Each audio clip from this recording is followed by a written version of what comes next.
Messieurs, une fois de plus, bonjour et bienvenue au webinaire sur la citoyenneté numérique, en prélude à la célébration de la 57e édition de la fête de la Réunion. Aujourd'hui, il est important de parler de l'évolution du monde en les réseaux sociaux et l'Internet ont profondément modifié cet aspect de la vie, notamment en matière d'emploi, en matière de formation et d'apprentissage, en matière de visibilité avec l'information et des rencontres. Cependant, il faut noter que les internautes majoritairement constituent les jeunes ne mesurent pas toujours l'ampleur de leurs actions actuelles dans le monde réel. Nous avons de plus en plus la prolifération des fake news, nous avons les diffamations, nous avons la propagation des discours haineux et violents, nous avons l'instrumentalisation et la manipulation des jeunes pour critiquer ceci. C'est fort de ce constat que ce webinaire fixe comme objectif de faciliter l'usage responsable et politique des médias par les jeunes pour leur participation effective au développement, au renforcement de la cohésion nationale, de la paix et du dialogue dans la résolution des conflits. De manière spécifique, il est question d'analyser le phénomène d'addiction au numérique au milieu jeune d'une part, et de m'expliquer ce cyberespace, ses enjeux, ses opportunités liées à son usage responsable d'autres. Le webinaire sur la citoyenneté numérique va s'articuler du point de vue méthodologique autour d'une communication orale. Ensuite, nous suivrons les échanges précédés de l'exposé de deux thématiques. Pour nous étudier ces différentes thématiques, nous avons constitué un docteur Bon Emmanuel, père en fidèle pour l'université. Bienvenue, docteur, je merci de nous faire l'honneur de participer. Merci beaucoup.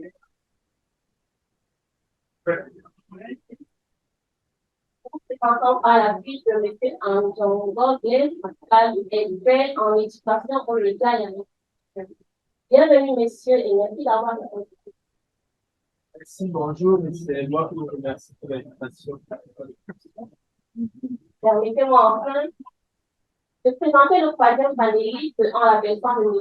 Zabo Assimena de Denis Patrick, sociologue. Bienvenue, messieurs, et merci d'avoir répondu.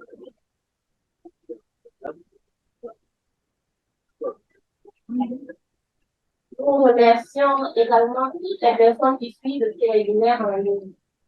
Sans plus tarder, nous donnons la parole à M. Zambo Assimena de Denis Patrick pour la communication inaugurale du contenu, enjeux et risques de l'usage du numérique. Merci une fois de plus, Madame le Gouvernement, la parole donnée. Ce matin, il nous a été donné de communiquer, de faire une communication inaugurale qui porte sur les enjeux et risques de l'usage du numérique en milieu jeune. L'autre exposé va porter sur 4 moments. Le premier volet va balayer l'aspect conceptuel. Le deuxième moment porte sur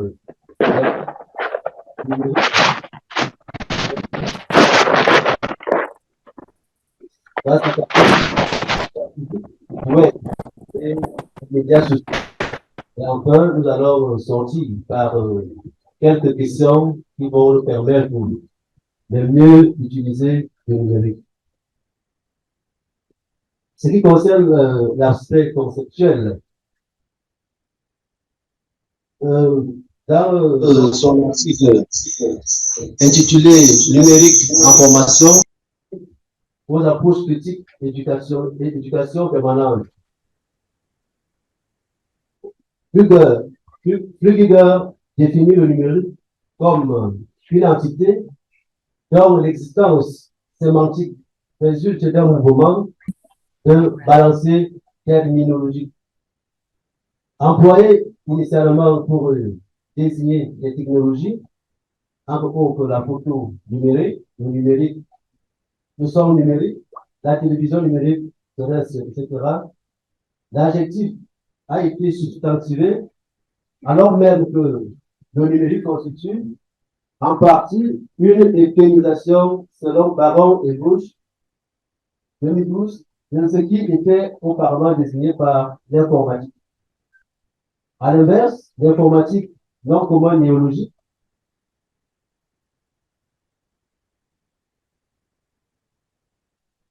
a parfois été transformé en adjectif, comme dans l'expression longtemps usée d'outils informatiques. Or, l'hétérogénéité de ce à quoi renvoie usuellement le numérique dans le champ éducatif est frappante. Il peut être fait référence à des contenus d'apprentissage ou au contraire à des outils mobiles ou fixes, disciplinaires ou transversaux conçus pour ou par l'école, utilisés en classe ou hors de la classe, etc. De ce fait, le numérique recouvre à la fois les sciences et les technologies de l'information et de la communication, à propos informatique, électronique, télécommunication. Le périmètre du numérique recouvre à la fois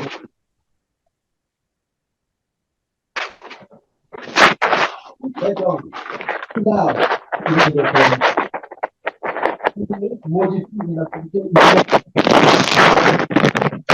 On parle de santé numérique, de commerce ou médias numériques pour qualifier des secteurs d'activité, modèle économique ou outils du quotidien dans lesquels le numérique a été intégré et qu'il contribue à transformer.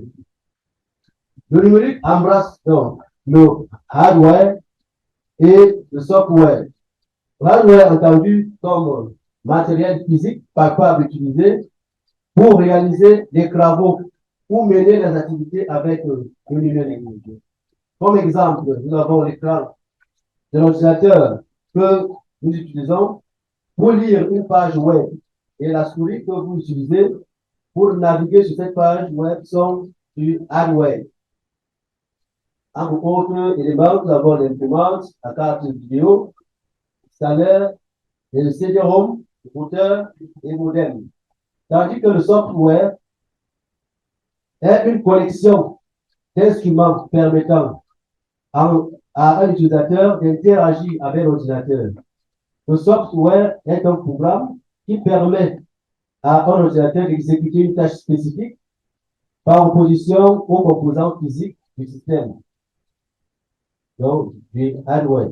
Le navigateur Internet qui vous a permis donc de visiter la page et le système d'exploitation sur lequel il s'exécute sont considérés comme des softwares. Nous avons des sites comme Google Chrome, Microsoft Word, Microsoft Excel, Adobe Acrobat, Apple Maps, etc. Ensemble, le numérique renvoie au traitement de l'information via des outils technologiques. Compte tenu donc du fait que le domaine du numérique est assez vaste, il est question ici de se concentrer sur le volet qui pose problème et qui est dénoncé aujourd'hui dans le contexte camerounais. D'autant que le numérique concerné ici et qui pose problème est le web social, c'est-à-dire les réseaux sociaux, sites internet accessibles à un grand nombre de personnes. D'après Fabrice Piruli et Raphaël Chrétien-Fleury, le web social se définit comme un espace de socialisation offert par Internet, considéré comme un lieu dont l'une des fonctions est de faire interagir les utilisateurs entre eux afin d'assurer une production continuelle de contenu, et non plus uniquement comme la distribution de documents. Notons qu'il ne s'agit pas ici de condamner un type d'appareil, de logiciel ou de réseau social en particulier. Le problème du web social est qu'il peut être en même temps source de développement ou de déstabilisation d'une société. Politiquement, économiquement, culturellement, en fonction du visage que les jeunes et les populations en compte. Aujourd'hui, Internet et les réseaux sociaux ont profondément changé la conception traditionnelle de la vie. De nombreux avantages qui sont liés notamment la liberté d'expression, les rencontres diverses, la publicité via des plateformes de marketing, la facilitation des rapports horizontaux entre gouvernants et gouvernés, la retransmission en direct d'événements via le partage d'un certain nombre d'outils. Comme actuellement, nous sommes en plein webinaire et cette activité est retransmise à travers Internet en ligne. Néanmoins, il faudrait reconnaître que les réseaux sociaux parfois représentent un réel danger dans la mesure où l'on pourrait en faire un mauvais usage. Chacun des internautes se considère comme compétent pour diviser, pirater, juger, condamner ou émettre une opinion parfois, sans se soucier des conséquences que cela pourrait entraîner dans le monde réel. Ainsi donc, l'utilisation non citoyenne des réseaux sociaux est commune à tous les pays en général et au Cameroun en particulier dans la mesure où elle contribue à la contestation sociale et politique, le socle nécessaire à sa mise en forme. C'est ainsi qu'on peut y voir des batailles sous forme de division ethnique, la promotion des groupes globalistes par la recrudescence des discours violents et haineux, l'instrumentalisation des jeunes par les manipulations, le péché, c'est-à-dire le fait de dénigrer de façon systémique et systématique une personne, une communauté ou une institution par les critiques non fondées et insultes à l'endroit des personnalités publiques et de toutes choses qui concourent à fragiliser le tissu social. Pour combattre dans de telles pratiques, le chef de l'État, son Excellence M. Paul Biya, ne cesse d'interpeller ses compatriotes à plus de responsabilité et du civisme dans l'usage du numérique. Lors de son adresse à la nation le 31 décembre 2022, il déclarait ici: je voudrais une fois encore interpeller ceux qui font un usage criminel et pernicieux des réseaux sociaux. Par leur agissement, ils plongent plusieurs familles dans la détresse et ruinent parfois des destins en procédant notamment à la désinformation, à la diffamation ou à la propagande des discours haineux. De toute évidence, ils mettent en péril la cohésion sociale. Fin de citation. Cette interpellation du chef de l'État nous amène à évoquer la notion de citoyenneté numérique qui peut se concevoir comme la capacité de s'engager positivement de manière critique et compétente dans l'environnement numérique en s'appuyant sur les compétences d'une communication ou d'une création efficace pour pratiquer des formes de participation sociale respectueuses des droits de l'homme et de la dignité humaine grâce à l'utilisation responsable de la technologie. Chacun devrait donc être capable, d'une part, d'utiliser les outils et environnements numériques pour participer à la vie et au développement de sa localité en particulier et de son pays en général, et d'autre part, de savoir reconnaître les règles de l'usage responsable des outils et environnements numériques et savoir appliquer ces règles et respecter les droits des autres utilisateurs ou citoyens. Afin de barrer la route au discours haineux, à la propagation des fake news, à la lutte contre la dépravation des mœurs, de la cybercriminalité, de la désinformation sur les crises et à la promotion des comportements civiques et patriotiques dans les réseaux sociaux, le ministère de la Jeunesse et de l'Éducation civique organise donc ce webinaire sur la citoyenneté numérique. L'outil webinaire s'inscrit dans le cadre de l'intensification de la campagne de l'éducation civique et de la mise en œuvre du programme national d'éducation civique par le rayonnement moral, civique et entrepreneurial connaître les monde. Au regard de tout ce qui possède, on se pose dans la question de savoir est-ce a-t-il que le numérique n'est pas utile ou alors est à poursuivre dans notre société ou dans notre pays. Évidemment, non. Le numérique a un volet important et cela nous permet d'entamer le deuxième moment qui porte sur l'importance du numérique ou du web, si on sait s'il constitue les réseaux sociaux. Le numérique regorge de nombreux avantages, tant au niveau individuel que sociétal. Au niveau individuel, le jeune, en fonction de son milieu, de son activité et de ses inspirations, peut créer de nombreuses opportunités grâce au numérique. Par exemple, on peut s'inscrire sur la plateforme de l'Observatoire national de la jeunesse à partir d'un ordinateur, un smartphone, tablette connecté sur Internet. On peut accéder aux services à distance d'un conseiller en insertion sociale ou économique à partir du numérique. On peut aujourd'hui être informé sur les concours lancés, déposer des dossiers de candidature sans se déplacer à partir d'un téléphone ou d'un ordinateur connecté sur Internet. On peut même suivre l'évolution d'un dossier en ligne, consulter un médecin en ligne à partir d'un logiciel de communication à distance.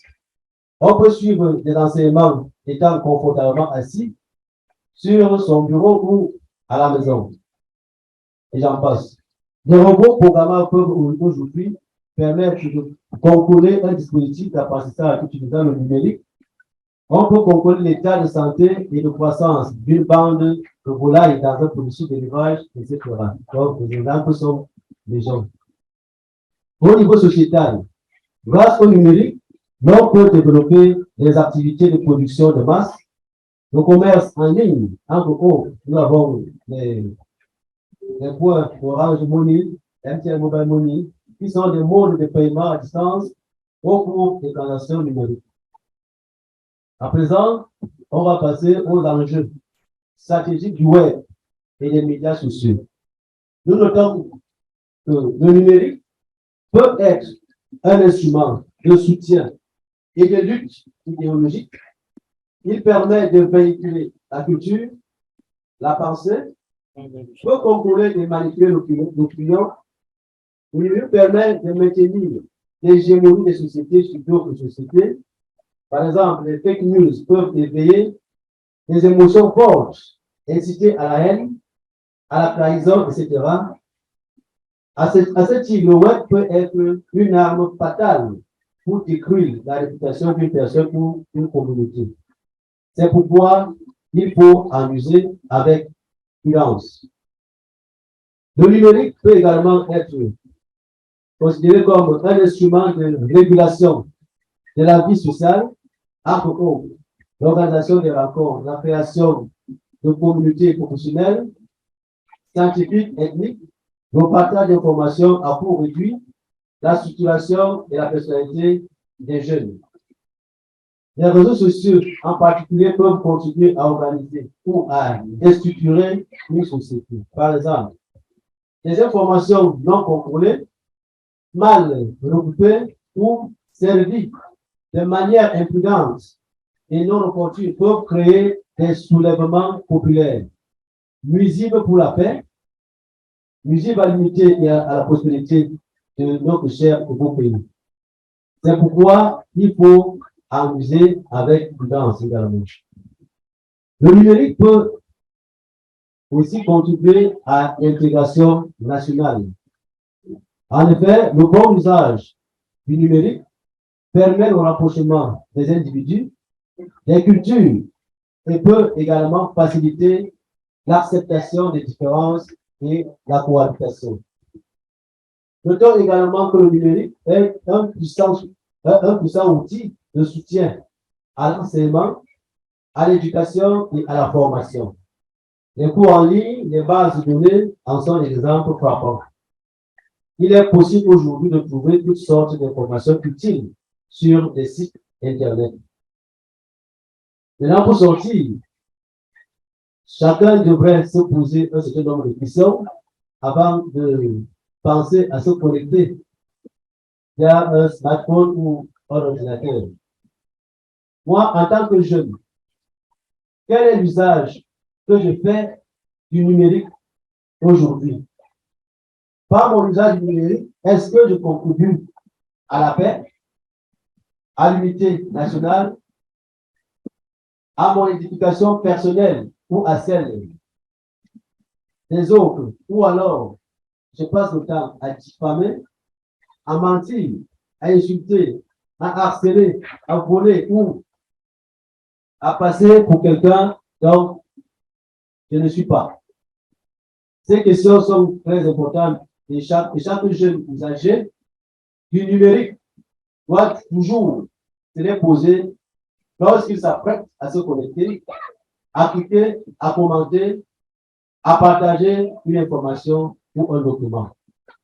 Voilà, de manière ramassée, ce qu'on pourrait dire sur les enjeux et risques du numérique.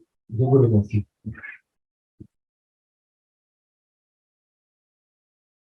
Merci, M. Zambo. Nous retenons de cette communication inaugurale que le numérique peut-être une source de développement, mais également de déstabilisation d'une société. Alors, il est important d'en faire un usage citoyen. Passons ensuite à la deuxième thématique qui s'intitule le phénomène d'addiction au numérique en milieu jeune, qui sera présenté par M. Anjango Blaise.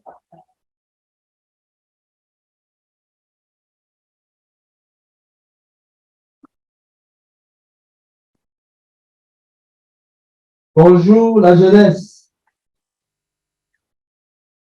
C'est toujours un plaisir d'intervenir pendant ces activités de la semaine de la jeunesse. Merci Madame la modératrice de me passer la parole. Et merci aussi au premier intervenant pour sa brillante présentation qui a essayé, n'est-ce pas, de brosser, de faire le panorama de tout ce qui se fait dans le numérique. Je pense qu'il a assez détaillé l'entrée dans le numérique, le fait que notre vie soit de plus en plus digitalisée et que ce soit le commerce, que ce soit les relations, que ce soit les jeux, que ce soit les achats, tout cela, nous faisons cela actuellement dans le numérique. La thématique qui m'est donnée aujourd'hui, c'est une thématique qu'on aborde très peu, mais dont les conséquences sont de plus en plus perceptibles. Et avant de, je ne sais pas pourquoi on me l'a donné, mais peut-être parce que, en dehors du fait d'être spécialiste d'éducation aux médias, je suis d'abord un psychologue. Et en tant que psychologue, il nous est parfois demandé de traiter de certaines questions, notamment les questions de dépendance, les questions d'addiction. Donc, on va parler tout à l'heure de ce qu'on appelle l'addiction au numérique en milieu jeune. Je ne sais pas si on peut déjà savoir de quoi il s'agit. Mais j'ai envie de commencer par des questions. Peut-être on peut se retrouver, si vous aviez un bic et une feuille, je vous aurais demandé de noter chaque question sur une échelle qui va de 1 à 3. Et après, vous comptabilisez le nombre de points que vous avez. Mais la première question, peut-être vous allez seulement lever le doigt. Et peut-être moi-même, je vais aussi lever le doigt en répondant à la propre question. Est-ce de savoir, est-ce qu'il vous arrive souvent de rester sur Internet plus longtemps que vous n'aviez l'intention au départ? Levez le doigt, moi je lève le doigt. Est-ce qu'il vous arrive souvent de rester sur Internet plus longtemps que vous n'aviez l'intention au départ? Je lève le doigt. Deuxième question. Est-ce qu'il vous arrive souvent de négliger les tâches ménagères, parfois de brûler les marmites, parce qu'on était sur Internet, ou bien on a oublié de nettoyer le sol, on a oublié de dresser le lit, parce qu'on était sur Internet. Est-ce que ça vous arrive souvent? Levez le doigt. Il y a beaucoup de gens qui lèvent le doigt, ils sont sérieux. Ceux qui ne lèvent pas là, je ne sais pas si c'est qu'ils n'utilisent pas Internet ou bien autre chose. Il a de quoi aller plus loin. Pas encore plus loin. Est-ce qu'il vous arrive souvent d'être en train de causer avec les gens et que subitement, vous avez l'envie d'aller sur votre téléphone et un peu laisser les gens là de côté? Est-ce qu'il vous arrive souvent cela? Je vois beaucoup de gens lever le doigt. Ça veut dire que le problème est sérieux. Est-ce qu'il vous arrive souvent que les gens vous reprochent le fait que vous soyez toujours sur votre téléphone, toujours sur Internet? Est-ce qu'on vous a déjà reproché de cela? On lève le doigt. C'est bon. Il y a beaucoup qui doivent aller en justice ici, là. Est-ce qu'il vous arrive souvent de négliger ou bien d'avoir des baisses de performance au travail? Parfois, il y a même des bureaux où on a interdit les réseaux sociaux. Avant, c'était le jeu, c'était Zoom. Maintenant, on interdit les WhatsApp, on interdit les réseaux sociaux. On nous dit souvent de garder le téléphone à l'entrée. Est-ce qu'il vous arrive souvent d'avoir des baisses de performance professionnelles, des baisses de performance scolaires? Parce que peut-être toute la nuit, vous passez le temps sur Internet. Est-ce que ça vous arrive souvent? Moi-même, je suis le premier à lever la main. Et je vais parler encore pour la dernière question, un peu plus poignante. Est-ce que ça peut vous arriver ou vous êtes déjà arrivé pour ceux qui sont en couple, que le gars ou la gars te dit que tiens, nous, on doit être intime là, et toi, tu es sur Internet là, tu ne le gères pas. Est-ce que ça vous arrive souvent? Voilà, il y a des gens qui ont levé le doigt, ça veut dire que le phénomène ou bien la problématique est très profonde.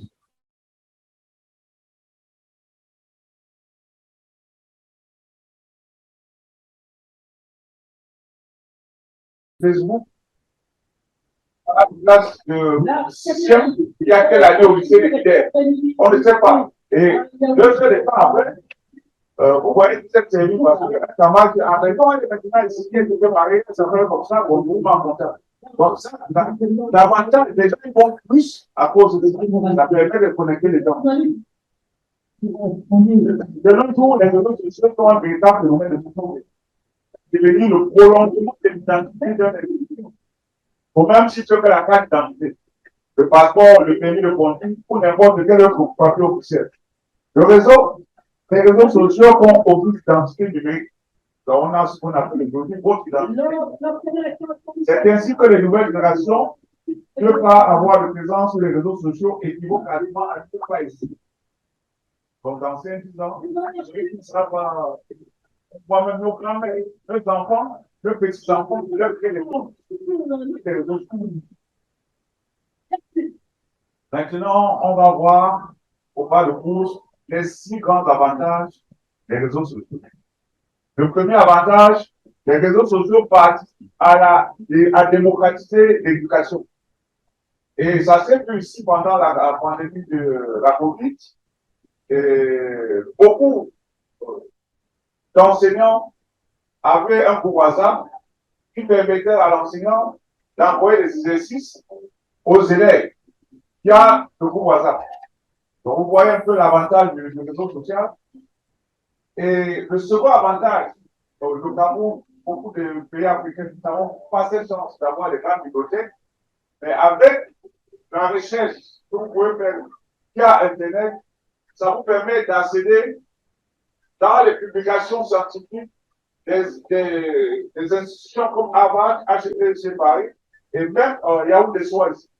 Donc, vous pouvez accéder aux thèses de beaucoup d'étudiants et des grands professeurs dans le monde via le réseau social. C'est un avantage indéniable en matière de démocratisation de l'éducation. Celui qui est à l'arrière-pays peut aujourd'hui valider son diplôme en étudiant dans son village. Il n'a pas besoin de venir à Yaoundé comme par le passé. Alors, celui qui s'inscrit en ligne, il peut suivre tout son cursus en ligne. Et se déplacer uniquement quand il faudra composer. Et déjà, même on fait des évaluations en ligne, certaines catégories de diplômes sont reconnues. Deuxième avantage des réseaux sociaux, ça permet de rester informé de la situation mondiale. Donc, il y a aucun cas qui choque beaucoup au pays en ce moment. Et même la grand-mère qui est à Sénégal, elle est au courant. Alors que souvent, des histoires se passaient, ça se dirait au niveau de votre quartier. Aujourd'hui, ça permet d'être au courant de tout ce qui se passe. Il y a eu tremblement de terre en Turquie, aujourd'hui, au Cameroun, on est au courant. Il y a les réseaux sociaux. Le troisième avantage, ça permet de rester connecté de ses proches. Donc, c'est ça qui est intéressant. Jadis, je me souviens, quand nous allions encore comme étudiants, pour pouvoir écrire à nos parents restés ici, le courrier pouvait faire 1 à 2 mois pour arriver au Cameroun. Aujourd'hui, de façon instantanée, je fais un selfie, ma femme au village et reçoit. Donc voilà des avantages. Et même je fais un live avec ma femme au village, il suffit de voir sa vie pour savoir si elle se porte bien ou pas. Donc la technologie permet aujourd'hui de nous rapprocher. Et ça a même été démontré en Europe. Les personnes du troisième âge qui étaient isolées, le taux de décès des gens qui sont isolés a changé. Il y a des applications aujourd'hui pour un grand frère qui est isolé, et c'est ça mal, son téléphone analyse sa réaction et appelle automatiquement le centre d'urgence. Vous voyez un peu le bon côté. Non seulement ça rapproche les uns, ça évite l'isolement, mais ça peut aussi sauver des vies.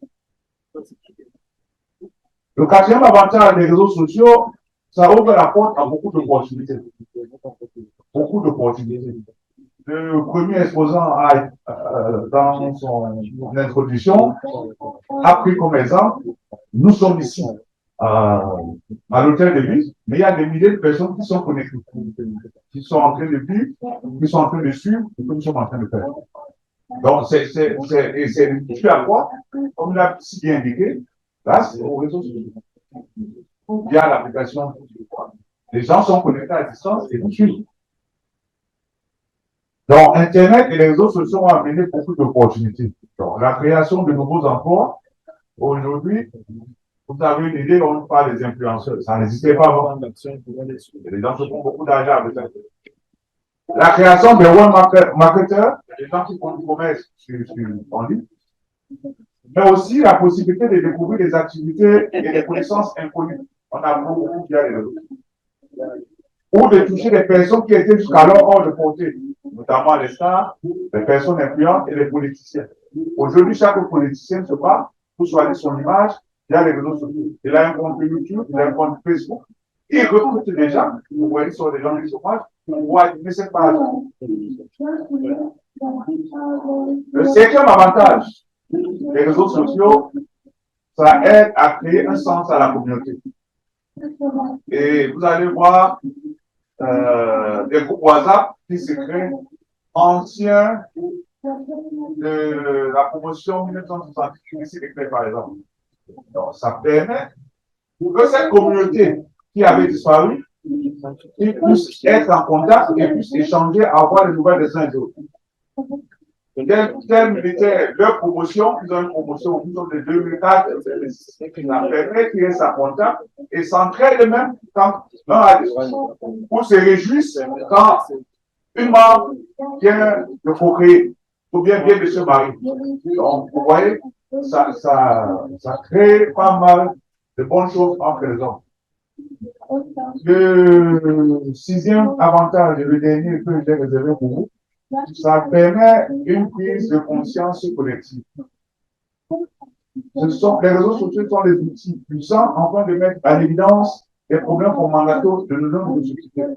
Ce sont des paires de lances qui permettent de sensibiliser les populations aux sujets majeurs de notre temps, tels que le réchauffement climatique, on en parle, tels que la citoyenneté, sur la citoyenneté, que fait brillamment le ministère qui vous a fait ici, tels que les conseils qu'a fait la présidente hier ici à la jeunesse, à vos prédécesseurs, sur l'utilisation des stupéfiants.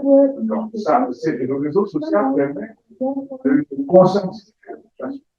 Et vous avez évoqué le premier intervenant tout à l'heure sur comment se comporter sur Internet, ne pas couper des fake news, etc. Et ça permet de conscientiser la population. Et ça renforce l'unité nationale. Bon, on va maintenant voir aussi 6 inconvénients des réseaux sociaux. Parce que mon frère ici l'a déjà dit. Le premier, c'est un impact qui est négatif sur votre santé mentale. Il vous a parlé d'alcool. Il vous a parlé de faire à 22 heures, de bloquer, de fermer votre téléphone, mettre dans une salle, c'est pas pour rien. Parce que votre téléphone, c'est ce qu'on appelle intégrer dans le téléphone une antenne qui n'est pas visible parce que les anciens téléphones ou bien les radios que nous utilisons, il y avait une antenne qui sortait. Vous avez une antenne qui n'est pas visible aujourd'hui, qui est reliée aux stations de base de l'opérateur. Si vous dormez avec le téléphone, dans la nuit, cette antenne est en permanence en contact avec l'antenne de l'opérateur. Il y a des ondes qui sont envoyées. Ce que je voulais vous dire tout à l'heure, c'est que le matin, vous serez fatigué parce que toute la nuit, vous voyez que vous êtes en train de dormir, mais votre cerveau était embêté par les échanges des ondes de votre téléphone et de la station de base. C'est ça que le matin, vous êtes fatigué. Donc, profitez du conseil que je vous ai donné tout à l'heure, dès ce soir, fermez le téléphone, ne dormez pas avec ça dans votre chambre. Parce que les ondes là, ça va affecter négativement la qualité de votre sommeil. Effectivement, vous allez arriver au bureau à 8 heures, vous allez commencer à bailler. Pourtant, vous vous dites que je me suis couché dès 20 heures, dès 22 heures. Donc, votre cerveau est resté actif. Malheureusement, contre votre gré, à cause des échanges des ondes qu'il y avait entre votre téléphone et la station de l'opérateur. Et il faut ça pour que vous ayez toujours le réseau. Donc, il y a des échanges qui se passent, qui se font, pardon, entre votre téléphone et la base. Les multiples études aussi ont trouvé une corrélation entre les réseaux sociaux et l'accroissement de l'anxiété. Il a très bien, je ne veux pas revenir là-dessus. De la dépression, de la solitude, de l'automutilation et des pensées suicidaires chez les jeunes. Par l'intermédiaire des influenceurs, les réseaux sociaux peuvent également faire naître un sentiment de mal physique et mental chez les ados. Donc, vous allez voir que des filles qui allaient à l'école sans problème, voient les influenceurs avec les beaux cheveux, les blancs sur la tête, des indiens, etc. Et pensent, parce qu'elles n'ont pas les moyens de le faire, ça peut les pousser à tout. Et vous allez remarquer les influenceuses que nous avons ici au pays, quand elles présentent leur téléphone, c'est toujours montrer le dernier iPhone. On doit toujours savoir que c'est le dernier iPhone. Et ça crée pour les gens qui sont faibles psychologiquement beaucoup de problèmes. Ça crée de l'envie. Après, on se sent même inutile. Hier, j'ai pris dans mon exposé ici une fille qui s'est suicidée pour la simple raison qu'elle était accélérée.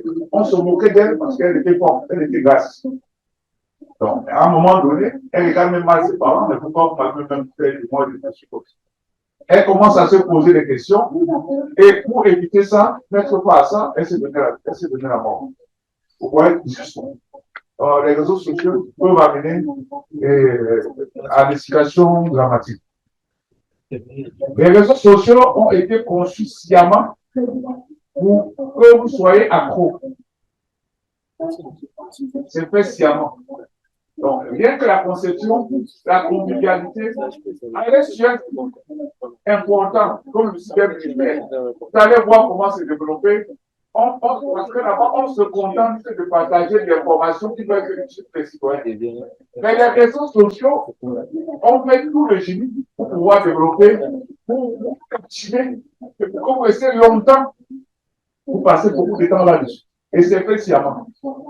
Et surtout, je ne veux pas que je suis raciste. Les Blancs le font pour moi, pour que vous passez tout le temps là-dessus et vous ne travaillez pas. Ils le font pour moi, pour vous distraire. Et envoie des posts, des informations qui paraissent vraies, pour commencer à échanger là-dessus. Et vous oubliez ce pourquoi vous travaillez, vous oubliez ce pourquoi vous devez développer votre pays.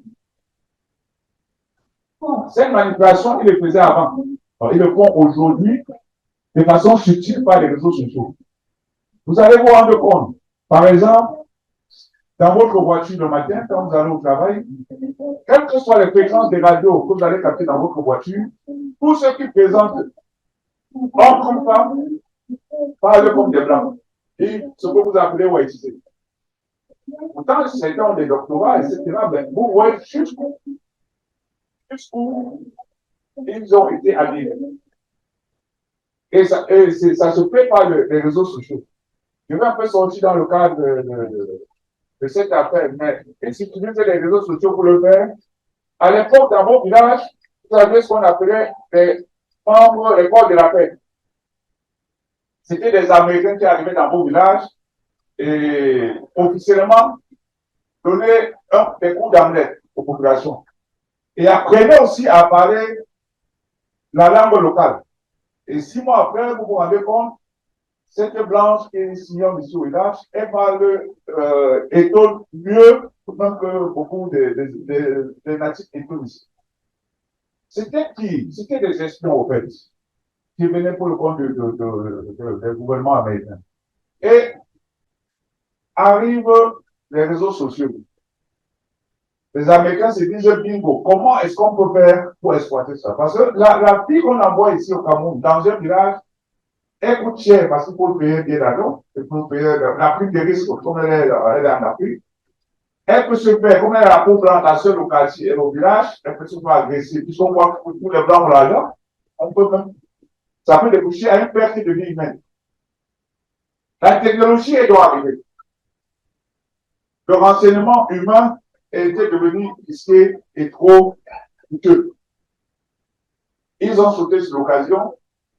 Ils ont demandé au gouvernement, de façon très subtile, à l'Organisation mondiale des télécommunications, d'imposer la télévision numérique. Et ils ont dit comme avantage, les images sont plus claires, ça va permettre d'avoir le maximum de personnes. Mais au fait, qu'est-ce qu'ils recherchaient? Parce que là, nous ne pouvons pas prendre le téléphone, ce que vous appelez Toronto, pour avoir le maximum sur votre vie privée de renseignement. Il fallait donc utiliser la technologie pour avoir le renseignement et sauver les vies humaines. On envoie plus trop des espions ici. Pour obtenir un téléphone comme ça, Android, le coût de production dans les 450 000. Pour obtenir un écran plat, comme c'était derrière moi, le coût de production, c'est dans les 1 150 000. Vous savez très bien qu'au Cameroun, avec moins de 50 000 francs, vous pouvez avoir un téléphone Android. Avec moins de 125 000 francs, vous pouvez avoir un écran plat. Est-ce que vous vous êtes posé la question, mais qui supporte la différence? La différence, c'est la technologie. Parce que quand vous avez un écran plat, là, vous avez un téléphone Android, les Américains n'ont plus besoin d'envoyer quelqu'un ici pour faire du renseignement. Quand vous faites votre selfie, la même seconde, c'est déjà aux États-Unis, vous racontez toute votre vie privée, j'étais à un anniversaire, ça s'est passé comme ça. Tout le composant que vous faites sur WhatsApp, ils enregistrent, on a le maximum d'informations sur vous. Donc, au-delà seulement de l'addiction, ne partagez pas votre vie sur les réseaux sociaux. Ne dites pas n'importe quoi sur Internet. Donc, ils supportent cette différence financière est supportée par le budget qu'on va envoyer les espions humains ici. C'est ça qui permet qu'on ait du renseignement. Pour ceux qui regardent le canal plus, vous avez souvent rendu compte qu'à un moment donné, il y a une série de chiffres qui apparaissent à l'écran et qui quand vous regardez un match de football ou bien vous regardez le voilà, et ça disparaît. Il s'agit de quoi en fait? Il s'agit d'un identifiant unique qu'on a donné à Canal+. Donc, c'est la télévision numérique. Les anciennes télévisions, ce que je veux vous dire, dans les gendarmeries françaises, les des opérations sont encore des anciennes télévisions. Ça voyait très bien. Ils sont venus tous passer. Malheureusement, c'est analogique. Vous ne pouvez pas prendre le contrôle et obtenir les informations. On impose, on vend les prix les moins chers des téléphones intelligents et des téléviseurs. De façon qu'on le contrôle à distance, on vous enregistre, on vous capte, on vous filme. Ça, en général, c'est votre identité unique. On active la caméra virtuelle, on vous enregistre à distance dans votre maison. Donc, ceux qui vont à Kribi là, ils vont dans les chambres d'hôtel s'amuser, n'ouvrez pas la télé. N'ouvrez pas la télé. Ne mettez pas la télé dans la chambre. C'est dangereux. C'est dangereux. Donc, la technologie, c'est une très bonne chose, mais il faut faire très, très attention. Très, très attention. Bon. Le troisième inconvénient des réseaux sociaux, ça donne lieu à des dérives. La démocratisation des réseaux sociaux a entraîné l'apparition de nouvelles formes de dérives. Parmi les effets négatifs, on trouve le cyberharcèlement, facilité par la possibilité de rester anonyme en ligne. Et j'ai expliqué ça hier ici. C'est que des prédateurs aujourd'hui prennent des photos des jeunes filles, se cachent derrière des faux profils pour pouvoir, entre guillemets, échanger avec les filles de leur âge. Et c'est quoi le risque? Ils prennent tout le temps, pendant 1, 2 mois, 3 mois, ils peuvent échanger pour vous mettre en confiance. Un jour, on donne rendez-vous à la fillette. Elle était naïve, elle dit, maman, ma camarade de classe m'a vu prendre un jus à tel endroit. Malheureusement, pour elle, quand elle va arriver à cet endroit, c'est un prédateur sexuel. Alors, elle sera capturée, elle sera violée, et son corps peut se retrouver quelque part. Donc, ne donnez pas pour les parents qui sont là, les parents qui sont là, si votre enfant vous demande, il faut prendre votre téléphone pour faire des exercices, pour faire des recherches, vous devez être à côté pour voir ce que fait l'enfant. Et n'acceptez pas que votre fille, votre petit garçon aille à un rendez-vous si vous n'êtes pas là, vous-même vous n'êtes pas présent. Aujourd'hui, c'est via les réseaux sociaux qu'on arrive à détourner les enfants et voir les exécuter. Le quatrième inconvénient, les réseaux sociaux impactent la capacité à communiquer dans la vie réelle. Et il a très bien dit ça. Avec l'exemple qui m'a touché, c'est que les gens dans la même maison ne se font plus des bisous, mais s'écrivent seulement. Vous êtes dans la même maison, votre épouse est malade depuis 2 jours, vous n'êtes même pas au courant parce que le fait d'échanger avec elle, vous croyez qu'elle est ensemble. Quand vous arrivez, elle était malade depuis 2 jours. Vous devez tout faire pour garder le contact humain. On a grandi avec ça, c'était magnifique. Cinquième inconvénient, les réseaux sociaux rendent moins vite l'esprit. Donc, malgré certains effets positifs évoqués tout à l'heure sur le cerveau humain, l'usage régulier des réseaux sociaux impacte négativement le développement cognitif sur le long terme. En effet, selon une étude de l'Institut de recherche économique en Afrique du Sud, l'usage régulier des réseaux sociaux réduirait la capacité à développer un esprit critique et à prendre des décisions. Il a pris un bon exemple tout à l'heure, quelqu'un qui publie une information, 2 heures de temps, il republie le contraire de ce qu'il venait de publier. Donc, au moins, ce gars, il n'est plus très stable dans la tête. Et il n'est plus très stable dans la tête. Enfin, le dernier inconvénient que j'ai prévu pour vous, c'est les réseaux sociaux réduisent le lien familial. Donc, on va revenir à ce que j'ai dit tout à l'heure. Les réseaux sociaux ont tendance à créer plus de distance entre les membres d'une famille. Les réseaux sociaux et la technologie en général offrent des moments qui étaient autres pour l'occasion de discuter. Le monopoly, ça n'existe plus dans les familles. En général, après le repas de 20 heures, papa et maman et les enfants, on joue au monde. Ça n'existe plus. Mais je ne veux pas voici complètement, je veux maintenant parler des opportunités du consommateur. Donc, les réseaux sociaux est un outil stratégique de développement de l'activité commerciale. Aujourd'hui, beaucoup de gens vendent chaussures, habits, parfums, via les bons hasards. Donc, ça permet vraiment de gagner de l'argent. C'est un nouveau métier. Même comme ça, il y a des inconvénients parce que beaucoup d'étudiants aujourd'hui vendent des chaussures pour ça là. Oublient qu'elles doivent l'abolition. Sur leur profil Facebook, c'est seulement des choses à vendre. Il faut pas être détourné de l'objectif, c'est vos études. Malgré ce projet qui sont vos études. Dans le web 2, aux entreprises aussi, pas mal d'opportunités. Donc, ils ont tout dans les entreprises, ont des pages Facebook, ont des télévisions YouTube pour faire la promotion de leurs produits, etc. La première opportunité, c'est votre marque à gagner en proximité à vos clients. Donc, vous êtes plus connu. Vous avez une marque qui fait dans ce milieu Facebook, soit après, il ne peut pas s'en sortir. Via le réseau social, Facebook par exemple ou WhatsApp, il peut atteindre un maximum de personnes.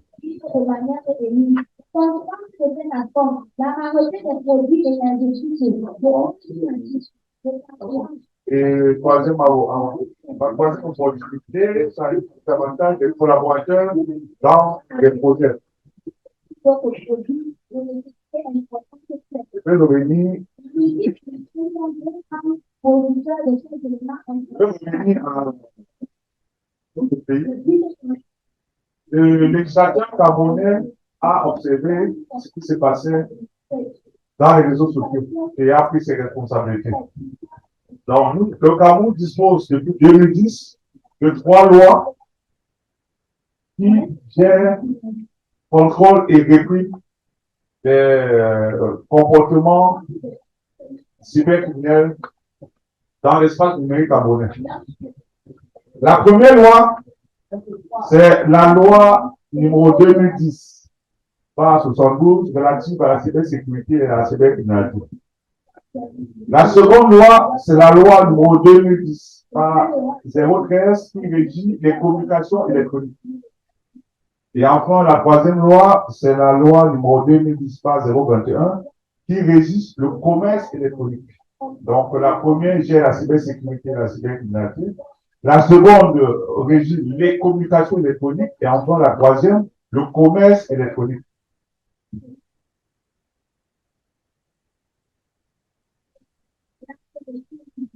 La première loi de 2010 relative à la cybersécurité et à la cybercriminalité, c'est un ensemble de mesures de prévention, de protection, de dispositifs d'ordre technique, organisationnel, juridique, financier, humain et procédural permettant d'atteindre les objectifs de sécurité fixés à travers les réseaux de communication électronique et les systèmes d'information pour la protection des personnes et des biens. Donc, vous voyez que là, c'est une définition de la justice et des agents chargés de faire appliquer la loi.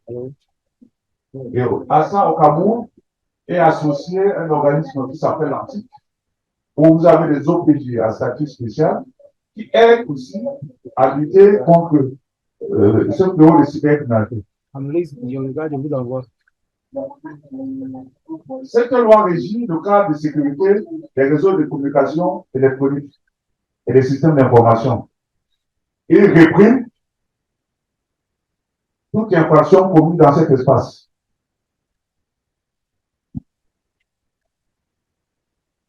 À ce titre, elle vise notamment à instaurer la confiance numérique dans les réseaux de communication électronique et les systèmes d'information. Elle fixe le régime juridique de la preuve numérique, des activités de sécurité, de cryptographie et de certification électronique.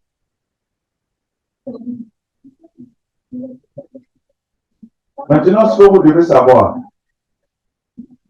les atteintes aux personnes, atteintes aux libertés individuelles et à la vie privée, c'est l'article 74 de la loi de 2010.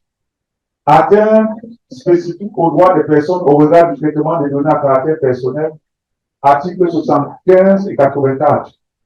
La pornographie infantile ou à caractère pédophile. Ce que vous devez savoir, cette loi dit que si dans votre téléphone, on trouve des images à caractère pornographique infantile ou pédophile, que vous soyez au courant ou pas, le simple fait que ce soit dans votre téléphone, c'est déjà une infraction.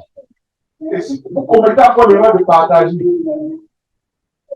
parce que l'enfant est protégé. Si c'était le contenu adulte, vraiment, on n'en a rien à faire. Mais le contenu des enfants à caractère pédophile, la loi va vous frapper avec toute la dureté aussi. Le simple fait d'avoir, si vous recevez ça, vous effacez. Et de partager par contre. Maintenant, les atteintes aux bonnes mœurs et à la pudeur. Il y a un cas ici, je ne veux pas compris ça, mais qui a fait des vidéos qui est dans toutes les pages très catholiques. Vous savez que cette jeune fille s'est retrouvée en prison. Donc, il faut éviter ça. Votre corps vous appartient quand vous êtes chez vous dans votre salle d'eau. Donc, quand vous sortez de chez vous, vous devez respecter la population, respecter les autres. Nous n'avons pas envie de voir ça.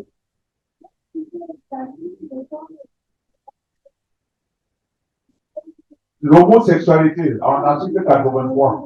Donc, les vidéos où les personnes de même sexe se mettent ensemble et posent certains actes, c'est réprimé. En Europe, vous seriez même découvert, mais chez nous, pour le moment, c'est encore réprimé.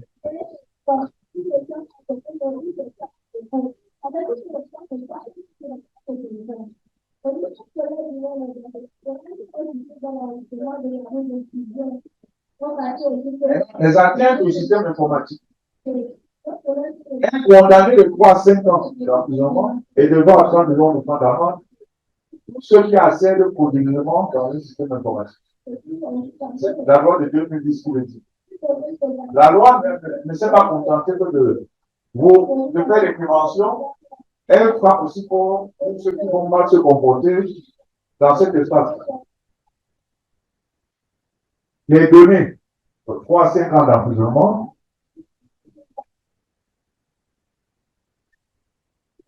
donc les injures que vous faites même sur Internet, ce sont des infractions. Vous devez éviter.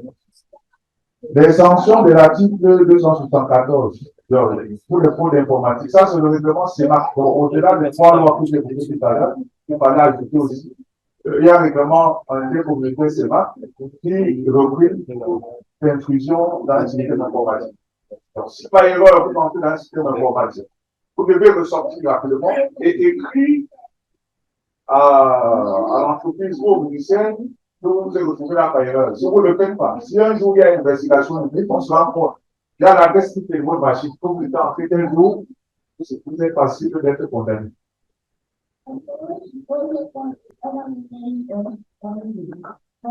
Donc, c'est ce que j'avais à partager avec vous ce matin. L'état des réseaux sociaux, les avantages, les inconvénients et le volet juridique de la cybercriminalité. Merci beaucoup.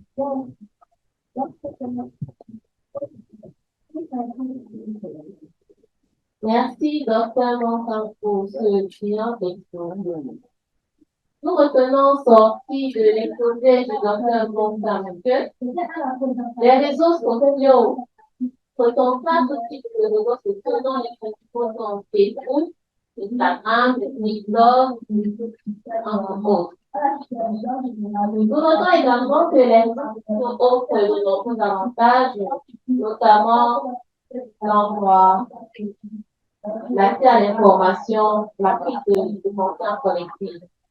Cependant, le numérique prennent également de nombreux inconvénients, plusieurs inconvénients, parmi lesquels le contrôle de la vie privée suite aux publications que nous mettons sur les réseaux sociaux, les dérives de cyberharcèlement.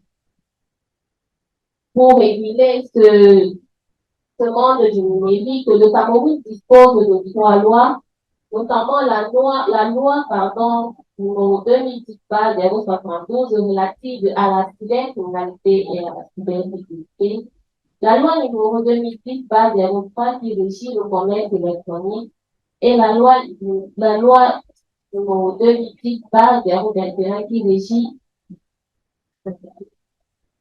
qui régit les échanges. Ce que nous passons aux questions de chaque de cette présentée.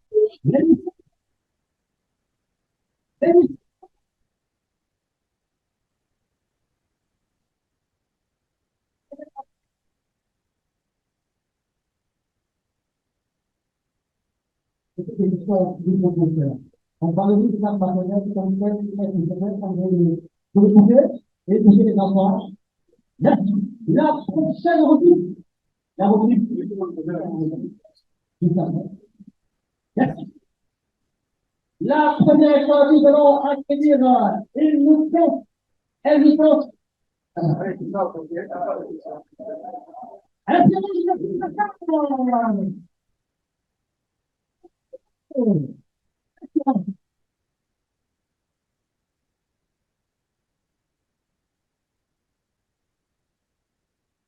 Bonsoir à tous. Quel était le but de ce élève de la partie? J'ai une question pour le professeur. Quand vous avez parlé de la famille, est-ce que ça peut aussi, est-ce que je peux faire aussi une esprit? Quand on a la dépendance, l'esprit,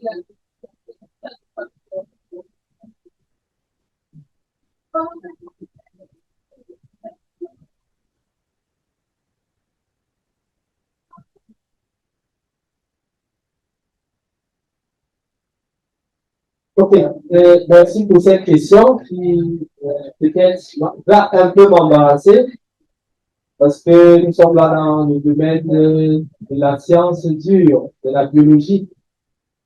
Et la dopamine, qui est une hormone du plaisir, agit dans beaucoup de phénomènes. Ça peut être le phénomène sexuel, le phénomène alimentaire, le comportement alimentaire, le comportement sexuel et beaucoup d'autres comportements. Donc, il est possible, et je pense que c'est vrai, que la dopamine soit impliquée, qu'elle soit dans l'envie, dans le comportement alimentaire et le fait de vouloir prendre à répétition quelque chose qui vous ferait plaisir. Même si d'autres comportements, bien d'autres substances, d'autres hormones pourraient être associés à ce type de comportement. On peut répondre comme ça pour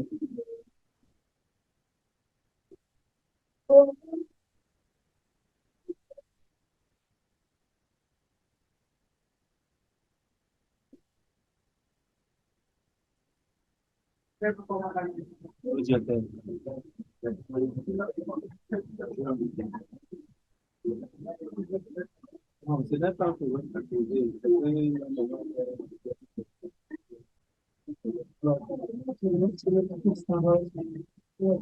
Madame Atangana, l'exemple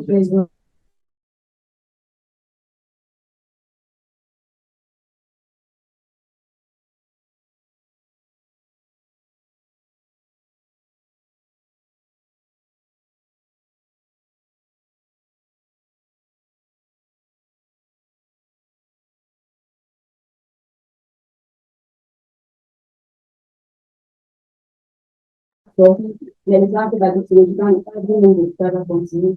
Parce que, comme nous le savons, les additions, c'est une incapacité de contrôler les pulsions, sachant les inconvénients et les placements de l'addiction. Donc, vous l'avez bien dit, nous avons les addictions liées à la drogue, donc les addictions au plus gros plaisir au jeu de contrôle. Donc, comme le comité gouvernemental, nous avons ces diverses conditions. Je vais vous remettre le processus et tous les 19 centres sont avec psychologues de spécialistes qui vont les infirmiers de santé mentale, les psychologues et les psychiatres. Merci.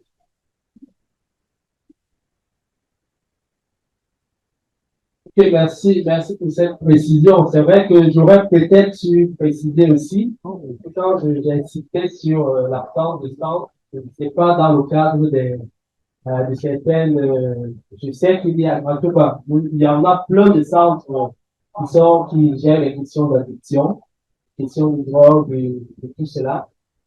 Peut-être, je ne vais pas trop m'aventurer, mais en cherchant les spécialistes qui travaillent sur les addictions liées aux écrans et au numérique au Cameroun, je n'en ai pas encore vu. Je n'en ai pas encore vu. C'est dans ce cadre-là que j'ai précisé le centre d'addiction lié au numérique. Voilà, donc c'était juste ça. Je vous remercie vraiment pour cette précision.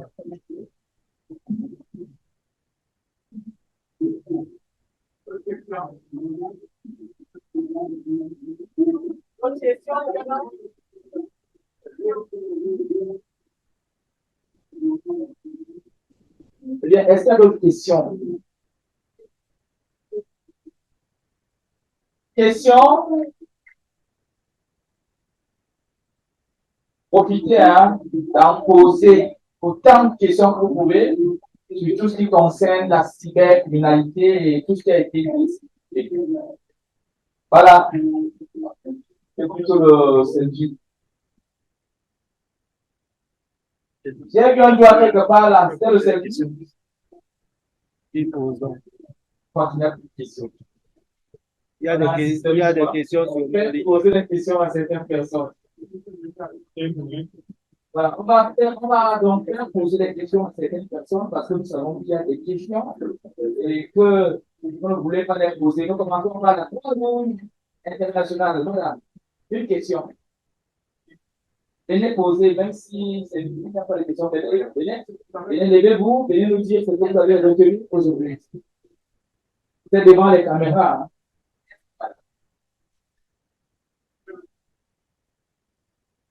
Venez dire ce que vous avez retenu. Si vous n'avez pas de questions. Et puis on prend la dernière.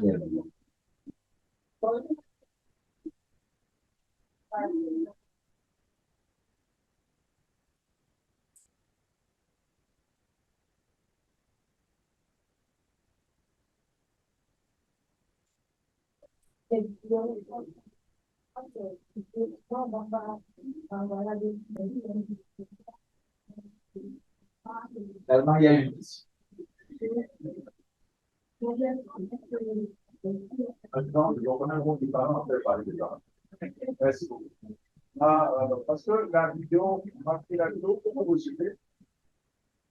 Est-ce qu'il faut avoir étudié la vidéo, vérifier l'authenticité, la véracité, et ça a été, il y a beaucoup de contacts, ni de secondes. Parce qu'on a regardé une photo pour nous battre, on a dit ça, on a dit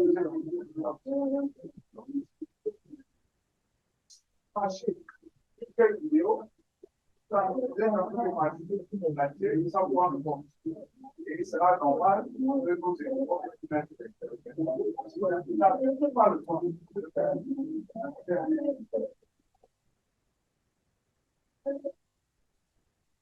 Hi to everyone.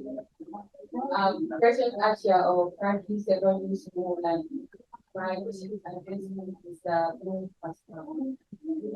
To show homophobia and if there are any measures to prevent such homophobia from rising.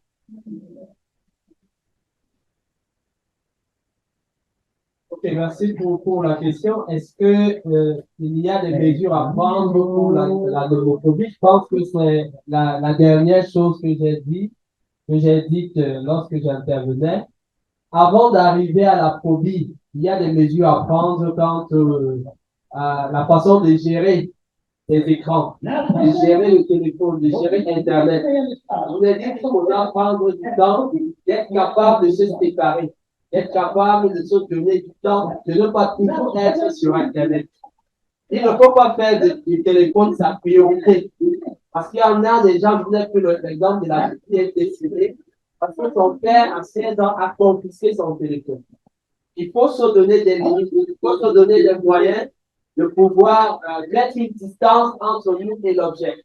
Parce que ce sont des objets chronophages, ça nous prend beaucoup de temps et en plus ça attire notre attention, la détournant d'autres secteurs d'activité, d'autres activités prioritaires, comme le docteur l'a aussi mentionné tout à l'heure. Et j'ai parlé de la règle des 4 pas. L'une des choses, c'est que quand vous allez vous coucher, ou bien au réveil le matin, évitez de toucher votre téléphone. C'est-à-dire, parfois, vous avez le réflexe que lorsque vous levez, vous pouvez d'abord consulter WhatsApp. Et généralement, quand vous entrez, vous pouvez vous retrouver en train de faire 2 heures. Et vous chuchotez que je suis déjà allé à l'école, je suis déjà allé au travail, j'ai déjà passé 2 heures sur Internet. Quand vous allez aller pendant des activités avec des amis, mettez le téléphone de côté, posez avec vos amis, échangez. S'il s'agit de jouer, jouez avec vos amis. Lorsque vous êtes même dans la chambre, évitez d'avoir le téléphone dans la chambre. Mettez-le à côté. Ça va vous permettre d'avoir la force de résister, n'est-ce pas, à pouvoir être toujours sur le téléphone. Donc, voilà les premières règles. Et maintenant, mettez-vous en tête qu'il y a d'autres activités dans la vie en dehors d'Internet. Si vous rentrez de l'école, inscrivez-vous dans des clubs de sport. Inscrivez-vous dans des activités d'art. Il y a d'autres choses qu'on peut faire. Mais également, on ne va pas voir sur Internet parce qu'il y a des gens qui sont sur Internet parce que leur vie, leur travail en dépend. Donc, vous pouvez utiliser aussi Internet de façon profitable. Vous pouvez créer des applications. Vous pouvez faire du commerce en ligne, vous pouvez faire beaucoup de choses, vous pouvez rester en contact, mais toujours en gardant une certaine distance avec cet objet. Voilà. Maintenant, deux dernières questions, voilà. Je suis à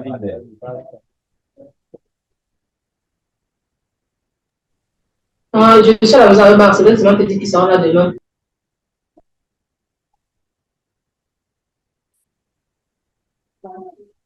Bon, ma question, je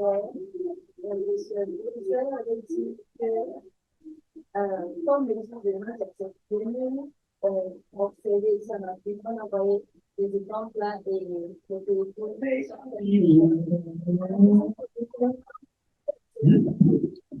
C'est moi.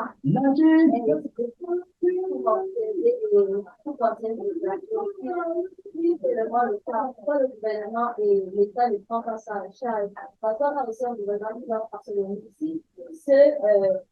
Ces appareils sont faits pour observer. Pourquoi ils n'imposent pas un activité avec cela? Aussi, est-ce que vous avez trouvé un mal à des gens qui enseignent les observer? Il n'y a pas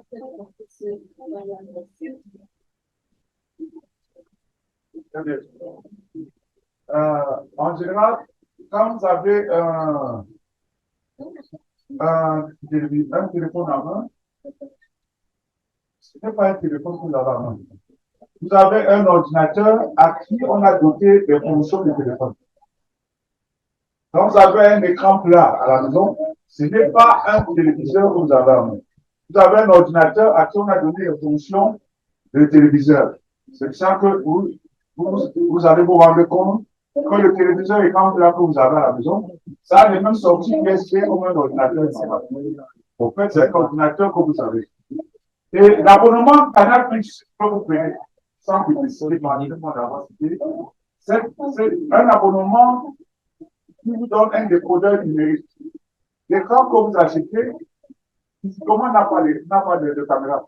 Mais on actionne la caméra virtuelle pour vous enregistrer. C'est ça que je vous déconseille d'avoir les caméras, les téléviseurs dans votre chambre et votre ordinateur, votre téléphone. C'est un ordinateur que vous avez en main. Le système Android qui est là, c'est un système Android au même titre que Office que vous avez, les Word que vous avez là-bas. Donc, le système d'exploitation, on l'assomme. Vous n'êtes même pas au courant. En général, quand vous filmez, il y a même un écran qui s'affiche. On vous observe, vous n'êtes même pas au courant, on vous enregistre. Comme fait l'État, la question que vous avez posée, c'est ce que nous sommes en train de faire. Donc, nous descendons sur le terrain, nous sensibiliser les enfants. Et les loin de tout ce qui est technique. Bon, maintenant, il existe des solutions logicielles, c'est-à-dire des logiciels anti-étudiants, que vous pouvez installer dans votre ordinateur, votre téléphone. Quand vous voyez ça, c'est mon ordinateur.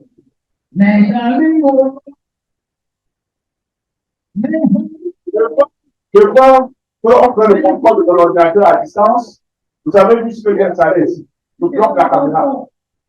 Donc, vous pouvez prendre le scotch, vous bloquez sur votre caméra, vous désactivez le son. Ça permet aussi d'être humains, ça les empêche de prendre le contrôle de votre ordinateur, de vous observer à votre insu, et vous enregistrer.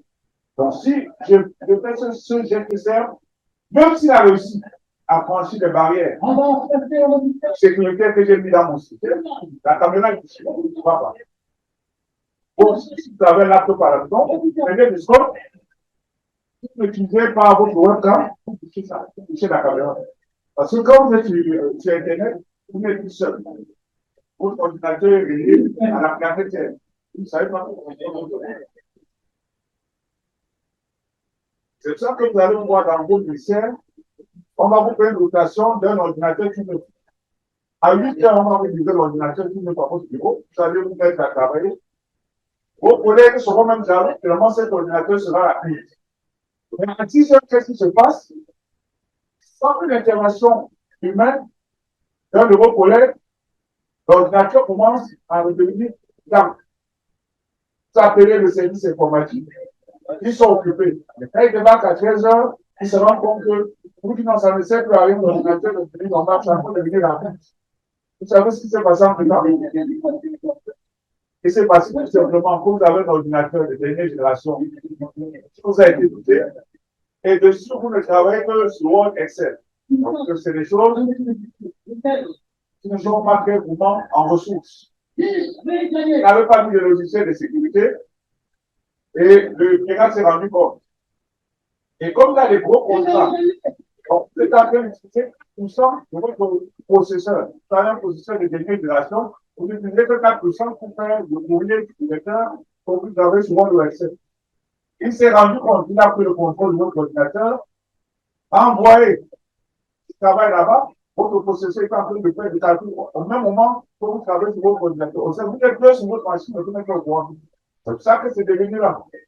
Et 2 heures de temps après, quand votre processeur a généré ses résultats, il s'est déconnecté, l'ordinateur a commencé à être rapide.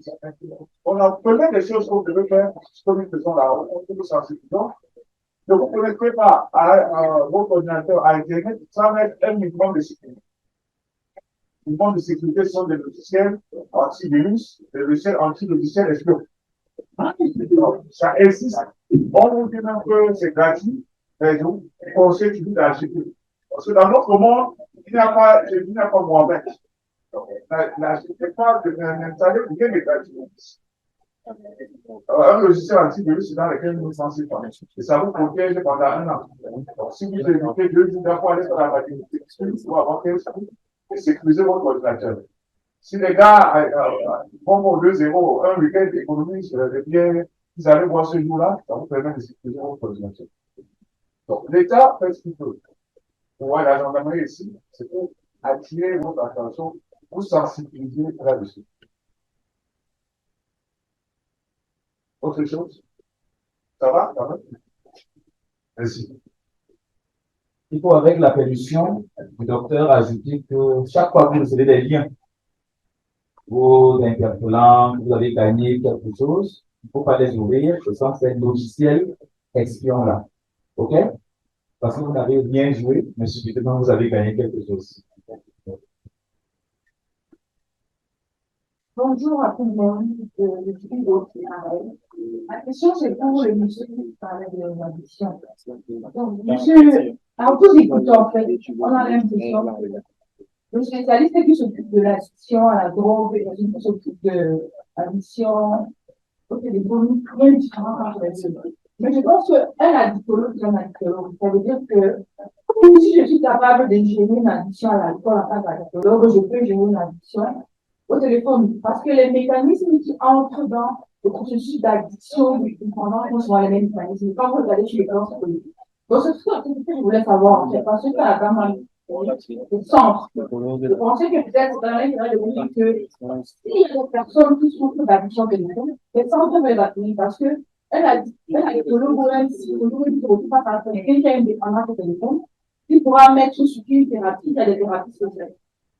Une thérapie, c'est bien pour le problème, en fait. Donc, c'est pour avoir des non, quand vous avez des addiction, de compassion, ils ne savent pas qu'ils sont addicts parce que l'addiction à la drogue et à l'alcool, il y a beaucoup de personnes qui en parlent.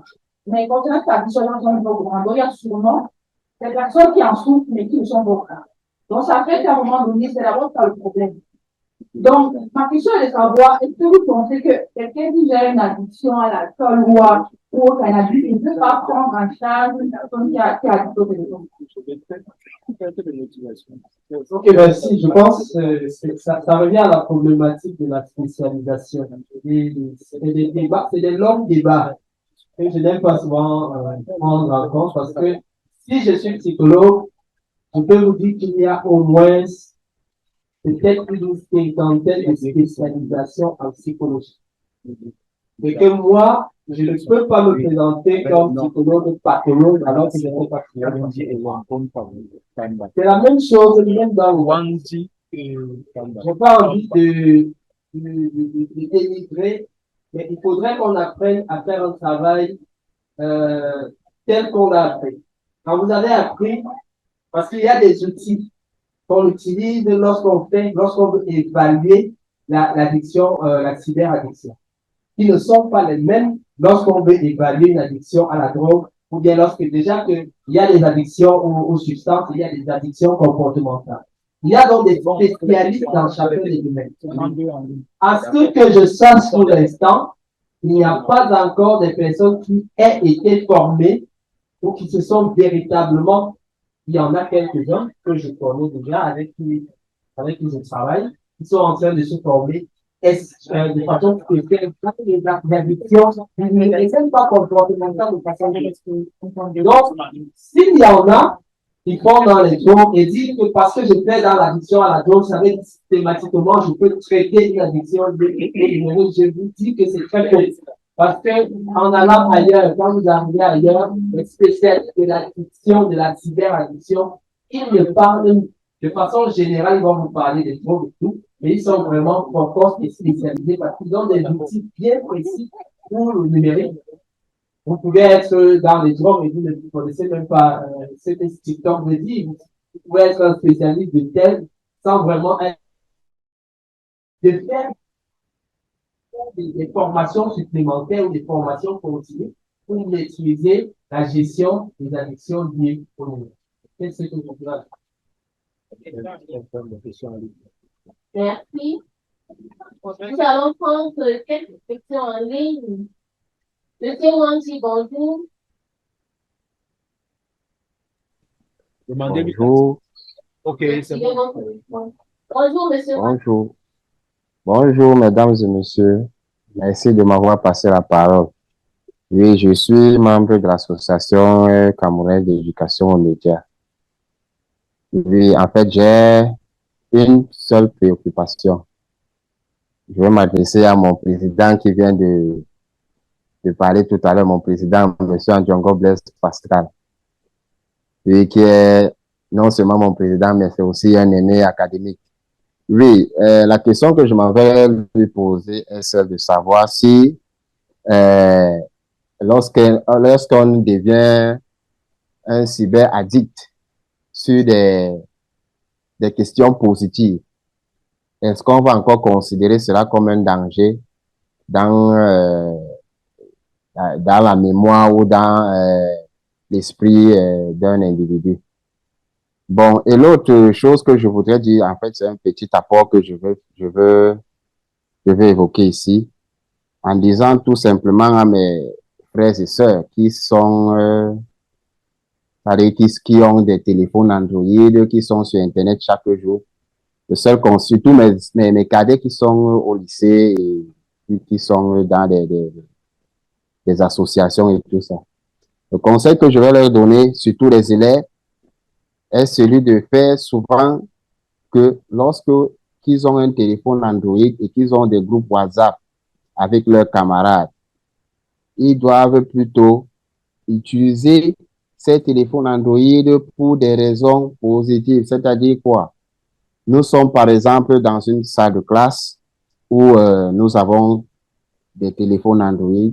Nous pouvons créer un groupe d'études en ligne puisque de nos jours maintenant, nous défendons à nos petits frères et sœurs d'aller étudier au lycée parce que nous savons tous ce qui se passe souvent.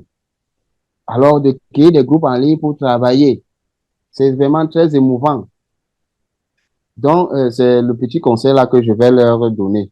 Alors, c'était tout pour moi ce matin. On a deuxième avant. On prend la deuxième d'abord. Monsieur Pomba. Ta question. Lorsqu'on devient actif maintenant, des raisons pour est-ce que ça devient Ou bien en commettant de bons actes. actif dans la promotion des valeurs. On prend d'abord monsieur Pomba peut-être. Monsieur Pouzon. Monsieur Ok. Oui, bonjour tout le monde. Bonjour tout le monde. Vous m'entendez? Oui, nous vous entendons. Merci Super. Super. Super. Bon, j'ai vu le thème, vraiment, ça me tient beaucoup à cœur. Et tout d'abord, je demande à toute la salle d'applaudir pour moi, pour le président d'Éduc Communique et d'Éduc Média de Cameroun. Je demande que toute la salle ovationne. Je n'entends pas, je n'entends pas. Merci. Ok, et j'ai pris le train en marche. Bon, ce n'est pas facile parce que bon, je suis un fonctionnaire de collectivité territoriale. Donc, ça fait que pour ménager mon temps, en ce moment, ce n'est pas simple. Il a fallu vraiment négocier beaucoup pour pouvoir avoir ce petit temps et prendre le train en marche.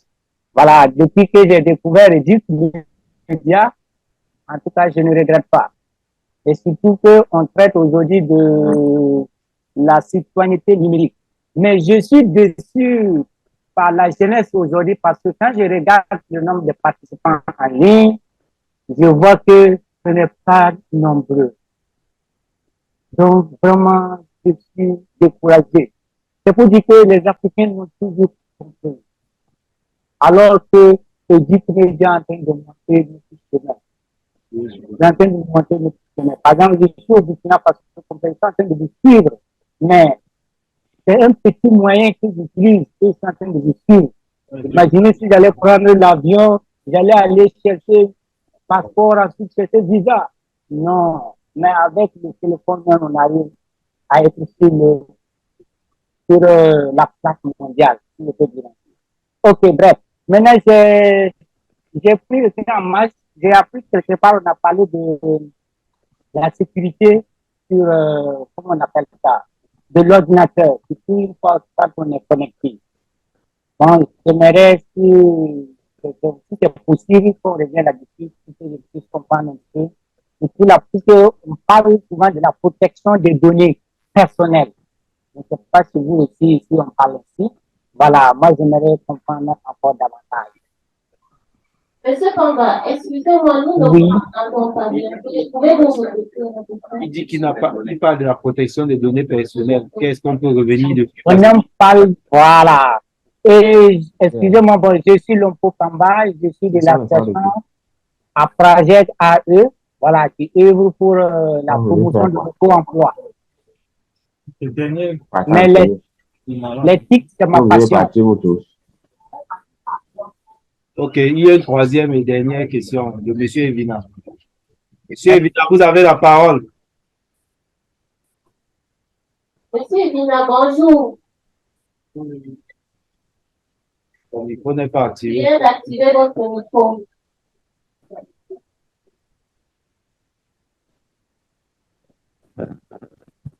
C'est bon, il a activé. Oui. Monsieur Evina, vous avez la parole. Vous m'écoutez maintenant? Monsieur Evina. Oui, bonjour, vous m'écoutez maintenant? Parlez fort. Vous m'écoutez maintenant? Un peu, allez-y. Vous devez parler de manière audible. Augmentez le volume de votre micro, s'il vous plaît. Félicitations à tout le panel et surtout à Madame. On ne vous suit pas. Pardon? Parlez fort, on ne vous suit pas. Pour vous rassurer que je suis en train de crier là dans toute la. Bon, ce serait peut-être mieux que vous écrivez votre question par message. Là, on va le dire. C'est la meilleure option. Ok, merci. Ok, merci pour la question. C'est vrai que j'ai précisé que lorsqu'on parle d'addiction, on est déjà dans des pathologies. Et c'est ça que ça m'embête de savoir comment est-ce qu'on peut avoir une addiction pour des choses positives. C'est vrai, il y a parfois une addiction à la propreté, c'est-à-dire des gens qui sont excessivement ils veulent que tout soit propre, par exemple. Mais malheureusement, quand on parle déjà d'addiction, et je l'ai dit tout à l'heure, il y a déjà un trouble dans le comportement. Il y a un trouble du système de récompense il y a un trouble dans le contrôle du cerveau. Donc, que ce soit que l'individu pose des actes positifs, il a un souci avec lui-même. Il n'a plus l'autonomie de son cerveau, il n'a plus l'entière autonomie de son comportement, et peut-être même dans ce sens, ça devient pathologique. Et parfois, il veut très bien faire au point il devient nuisible pour les autres. Vous allez prendre quelqu'un qui a, je ne sais pas si c'est une addiction, mais une angoisse de la propreté, par exemple, qui voudrait que tout soit propre. Il va tellement vouloir que ce soit propre au point où les autres à côté de lui seront gênés. Parce que parfois, il va vous interdire d'entrer à la maison avec des chaussures. Chaque fois que vous allez toucher quelque part, quelque chose de la table, il va vous demander de nettoyer. Chaque fois que vous allez faire quelque chose, vous allez entrer avec la poussée, il va vous demander. En fait, ça devient gênant non seulement pour lui-même, mais aussi pour les autres. Donc, du moment où on parle d'addiction, on est déjà dans la pathologie qui est classifiée par le DSM. Et il faudrait déjà considérer que c'est nuisible pour l'individu, même si c'est vrai que je suis en train de chercher les situations où il fait des choses qui sont bien, mais je pense que quand on parle déjà d'addiction, il y a déjà un problème au niveau de l'individu, et en ce sens, déjà, c'est quelque chose de mauvais.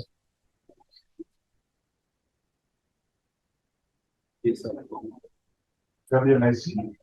Et là, l'intervenant sollicitait les conseils de sécurisation d'abord de la machine. Par exemple, on s'allie de la police. Quand vous venez d'acquérir une machine, le minimum, c'est d'avoir un logiciel antivirus avec licence d'acheter. Et suivre un logiciel anti-espion. C'est vrai qu'il y a des logiciels qui jouent les deux.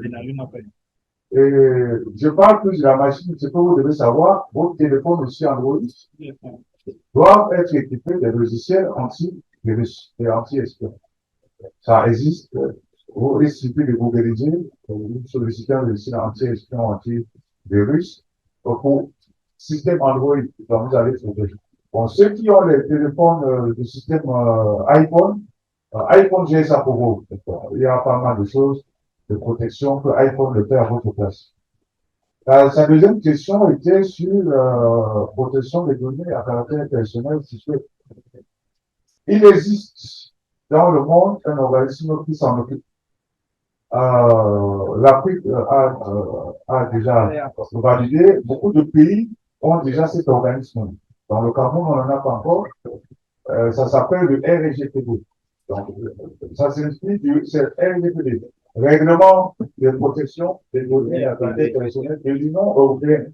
Donc, on s'inscrit là-dessus. Sûrement, le ministère des Postes et des Télécommunications va soumettre un projet de loi à l'Assemblée nationale, qui sera fait aussi, on va rattraper notre retard. C'est quoi la protection des données à caractère personnel? Je vais vous prendre un exemple concret.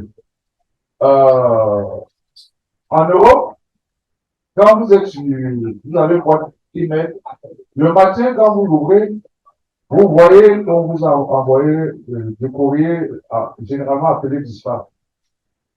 Et si vous allez au fond de ce courrier, il est bien écrit, et ça a été imposé par le RGPD, de la possibilité à l'abonné de se désabonner de ces services. Donc, c'est un exemple concret où les entreprises ne peuvent vous inonder votre boîte email n'importe comment. Ils doivent vous donner la possibilité de vous désabonner de ces services. Dans le cadre des opérateurs de télécommunications ici, vous allez vous rendre compte, quand vous inscrivez un service, il y a une question qui arrive souvent à la fin. Vous, pour valider, tapez 1. Pour refuser, tapez 2. C'est pas anodin. C'est parce que si vous ne tapez pas, vous ne validez pas par 1, en cas d'investigation numérique, les forces de sécurité vont mener une investigation numérique et on se rend compte que ça a été créé parce que ce logiciel a été installé sans votre bon vouloir dans votre machine et vous n'aviez pas validé. Parce que techniquement, nous pouvons le démontrer que vous n'avez jamais validé. Ça, ce n'est pas un souci pour nous en cas d'investigation numérique. l'entreprise sera obligée de vous dédommager. Donc, les opérateurs au Cameroun commencent à voir le danger arriver et essayent déjà de protéger vos données. Il y a un organisme qui ELECAM, qui, entre guillemets, joue beaucoup avec les données, parce qu'il met dans les carrefours prélever les données biométriques des gens. Comment ces données sont conservées? C'est la question que vous pouvez se poser. Quand vous allez à l'hôpital, on prend les informations sur vous, nombre de pères, de la mère, nombre d'enfants, etc., vos antécédents médicaux. Comment ces données sont conservées? C'est ça la protection de notre caractère personnel. Quand vous allez à l'école, on prend le nom de père, nom de la mère. Comment est-ce que l'école conserve ces données? Parce que vous savez, si ce n'est pas sécurisé, je vous prends un exemple simple.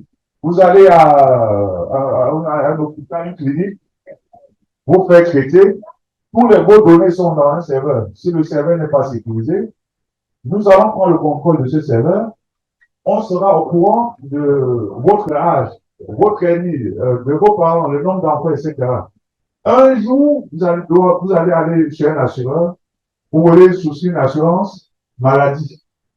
Il va vous offrir une tasse de café, mais il va aller consulter la base de données pour voir le type de pathologie que vous avez dedans. Et c'est en fonction de ça qu'il va décider s'il peut vous assurer ou pas. Et s'il doit vous assurer, il va facturer le plus cher parce qu'il est au courant que vous avez tel cancer ou vous êtes dans une famille, il y a souvent le cancer. Et quand ces données ne sont pas protégées, c'est la catastrophe. On peut faire de vous ce qu'on veut. Et c'est ce qui s'appelle aujourd'hui le nouveau l'or numérique. C'est plus rentable que la drogue. Parce qu'on collectionne vos données et on vend aux entreprises, c'est ça que vous recevez de la publicité qui a à vous centre d'intérêt. Donc vous devez faire très attention à tout ce que vous décidez de traiter dans l'espace numérique. Je ne sais pas si il a compris ce que je voulais dire, mais c'est tout ce que je pouvais dire concernant la protection des données à caractère personnel. Merci beaucoup. Bon. Mesdames, messieurs, nous sommes arrivés au terme de ce webinaire sur la citoyenneté numérique. Nous remercions le ministre de la Jeunesse et de l'Éducation civique pour avoir permis que ce webinaire puisse se tenir ici. Nous remercions le chef TNFC, la Téléinfo, la Télécom, les forces de maintien de l'ordre, notamment la gendarmerie, Éduc Média, Family Club, le personnel TNFC pour l'apport technique. Nous exprimons également notre gratitude à l'endroit de nos experts. Merci d'avoir éduqué la jeunesse sur les thématiques abordées. Nous ne pouvons ne pas remercier tous ceux qui ont pris part à ce webinaire en présentiel et en ligne. Nous vous invitons également à vous connecter aux multiples plateformes du CNFC où des thématiques sur la citoyenneté, d'autres thématiques sur la citoyenneté numérique ont été abordées et sont disponibles en ligne. Au niveau de la présentation, j'étais tout en remerciement. Bonne fête de la journée. Merci.